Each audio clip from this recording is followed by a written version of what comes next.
තුමගේ ඉන හින්නේ මම වගේ හැමදාම හැමදෙනාම කියනවා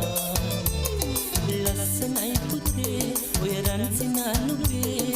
අම්මිටයි මටයි වාසනා